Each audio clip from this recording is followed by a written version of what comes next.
There are some events in history that people think they already know. When they hear the fall of Rome, the same images appear in their minds. Barbarians at the gates, broken legions, emperors poisoned in marble halls. But empires don't fall only because of invasions.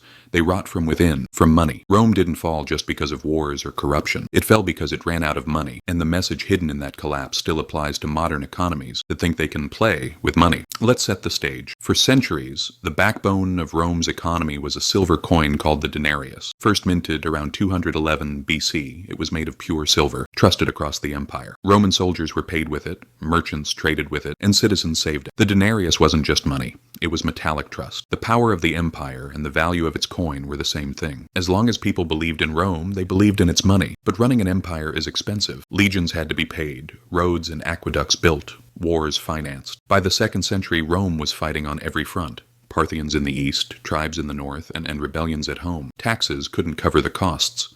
So emperors turned to deception. They debased the currency. They reduced the silver content to mint more coins. So emperors turned to deception. They debased the currency. They reduced the silver content to mint more coins. The numbers tell the story. Under Augustus, the denarius was 95% silver.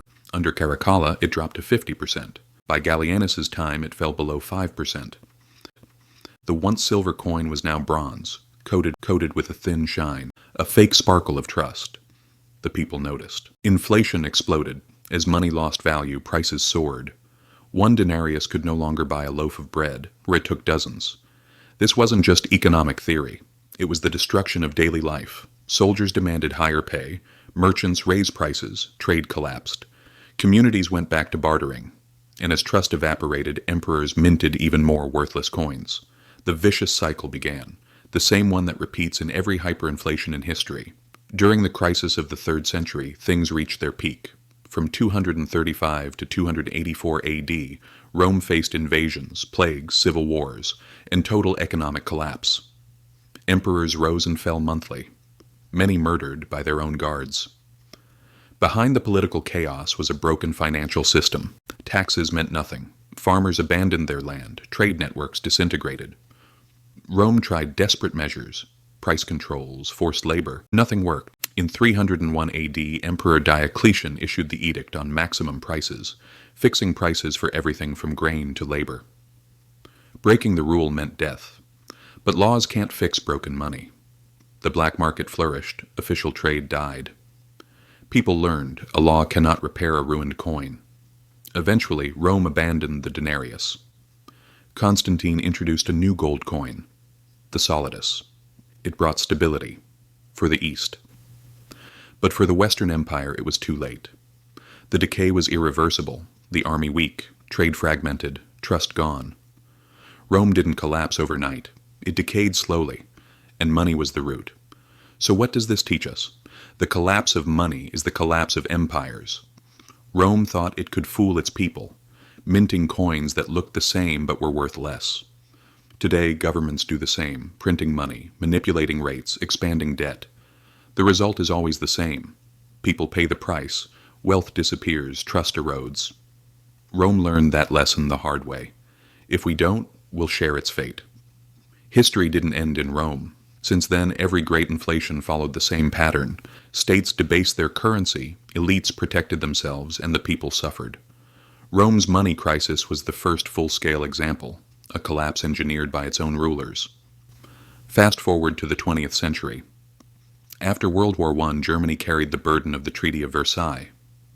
To pay its debts, it printed money, believing, like Rome, that paper could fix everything. By 1923, inflation was out of control. A loaf of bread cost 200 billion marks. People carried their wages home in wheelbarrows. Retirees lost their savings and starved. Just like in Rome, debtors survived, the wealthy got stronger, money died, and the despair paved the way for Hitler's rise. In the 2000s, Zimbabwe repeated the same mistake.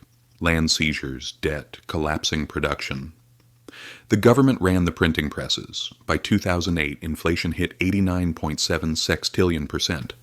Prices doubled every day. Shops closed, labels couldn't keep up.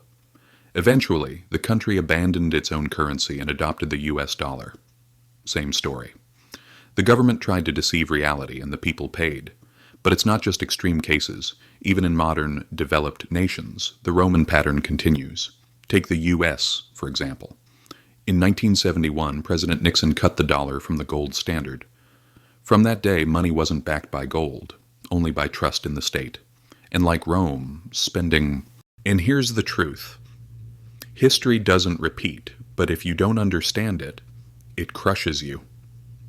Rome's money crisis wasn't just about bad emperors or greedy elites.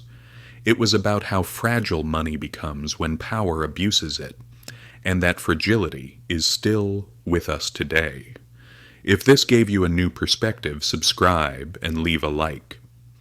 History hides the answers, space, and I'll show you where to find them.